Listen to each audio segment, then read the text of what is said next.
Berbagai kasus kriminalisasi politik hukum terjadi telah memunculkan suatu kritik yang sangat kuat bahwa tanpa supremasi hukum tidak akan ada bangunan politik yang kokoh dan tidak akan ada bangunan sistem perekonomian yang bisa tumbuh berkembang untuk kemakmuran. Sistem hukum yang berkeadilan adalah fondasi pokok. Tanpanya tidak akan ada penghormatan terhadap kemanusiaan, kerakyatan, dan keadilan. Tanpa hukum yang berkeadilan, semua menjadi mahal dan penuh ketidakpastian. Pertanyaan kedua, apakah demokrasi politik dan ekonomi benar-benar hadir sebagai jalan keadilan sosial bagi seluruh rakyat Indonesia sebagaimana dicita-citakan oleh Bung Karno di dalam pidato 1 Juni 1945? Dalam perspektif ini pun, Indonesia saat ini menghadapi persoalan yang sangat-sangat serius terhadap fiskal, moneter, dan kehidupan perekonomian di sektor real. Defisit transaksi berjalan yang terjadi pada kuartal pertama tahun 2026 dan keseimbangan primer yang negatif dalam APBN kita sangatlah mengkhawatirkan. Utang harus dibayar dengan utang. Gali lubang, tutup lubang. Terlebih dengan pelemahan rupiah akhir-akhir ini yang menggambarkan adanya persoalan yang bersifat struktural dan ada persoalan terkait dengan kepercayaan. Usulan rekonsolidasi fiskal yang digagas PDI Perjuangan melalui tema Fiscal Resilience atau ketahanan fiskal ternyata masih diwarnai oleh berbagai bentuk belanja negara yang bersifat populis dengan harapan elektoral. Berbagai persoalan kenaikan harga kebutuhan pangan rakyat, kemiskinan, sulitnya mencari lapangan pekerjaan, dan pemutusan hubungan kerja kini telah mencapai tahap yang mengkhawatirkan. Berbagai kritik sebagai partai penyeimbang ini telah diakui pentingnya, bahkan diapresiasi oleh Presiden Prabowo yang menegaskan bahwa demokrasi memang memerlukan kontrol, memerlukan check and balances, dan inilah yang dijalankan oleh PDI Perjuangan sebagai partai penyeimbang, saudara-saudara sekalian. Maka dalam pernyataan pers kami menegaskan bahwa pernyataan Presiden Prabowo di rapat paripurna juga harus diikuti oleh seluruh aparat penegak hukum agar tidak ada lagi pembungkaman terhadap kelompok kritis. Saudara-saudara sekalian, pertanyaan ketiga, apakah Indonesia kini dipimpin oleh ide dan gagasan kolektif yang telah membentuk lahirnya Negara Kesatuan Republik Indonesia, atau dipimpin oleh gagasan orang per orang sehingga meminggirkan kehendak kolektif rakyat? Jadi pertanyaan reflektif ini penting. Karena power, kekuasaan itu terbentuk dari gagasan kolektif yang membentuknya. Maka mengapa Bung Karno turun ke bawah menyerap amanat penderitaan rakyat?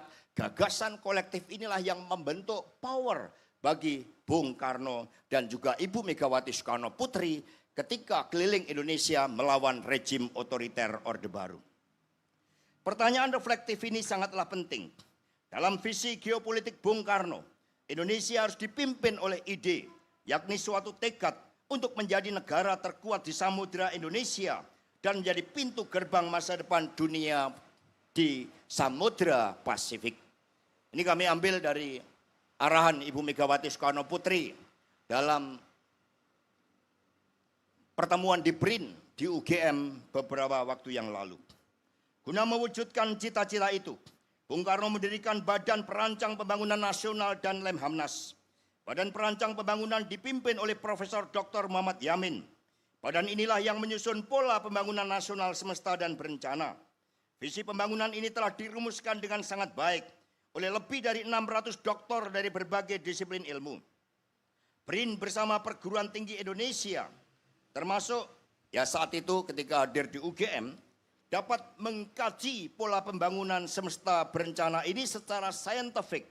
Mana yang masih relevan sebagai kompas pembangunan masa depan bangsa. Karena tadi malam saya menghadap Ibu Mega, ini merupakan salah satu pokok arahan beliau. Saudara-saudara sekalian, tekad menjadi negara terkuat di Samudra Hindia dan menuju masa depan dunia di Samudra Pasifik menggambarkan visi kelautan Bung Karno. Visi ini dijabarkan dengan menjadikan kawasan Indonesia Timur sebagai pusat oseanografi terbesar di Asia Tenggara. Kompartemen maritim dibangun sebagai koridor strategis dengan menempatkan Universitas Patimura dan Cendrawasih sebagai pusat penguasaan iptek, riset, dan inovasi dalam bidang kelautan. Peran perguruan tinggi oleh Bung Karno dinyatakan sebagai City of Intellect. UGM misalnya menjadi City of Intellect tentang Pancasila, demokrasi, pemerintahan, dan kebudayaan. Sementara IPB sebagai City of Intellect bagi rancangan Indonesia yang berdaulat di bidang pangan. Dalam pertemuan rapat DPP yang lalu, Ibu Mega sangat mengkhawatirkan ketika rakyat berinovasi di Aceh, mencoba mengembangkan benih dengan seluruh tradisi penelitian yang hidup di kalangan rakyat, ternyata justru dipenjarakan oleh aparat penegak hukum. Ini anti inovasi, saudara-saudara sekalian. Universitas Indonesia sebagai City of Intellect dalam kedokteran dan sistem keuangan, sementara Institut Teknologi Bandung misalnya sebagai pusat penguasaan teknologi bagi industrialisasi termasuk penguasaan teknologi militer dan angkasa luar. Seluruh koridor strategis dalam pola pembangunan nasional semesta dan berencana menempatkan perguruan tinggi pada peran yang sangat sentral dan strategis. Ini dari Ibu Megawati Soekarno Putri. Saudara-saudara sekalian, seluruh visi geopolitik yang telah dikonseptualkan dalam pola pembangunan semesta dan berencana kini dirubah arahnya. Banyak yang mempertanyakan misalnya, apakah politik luar negeri Indonesia masih bebas aktif? Ataukah sudah tunduk pada hegemoni negara adik kuasa?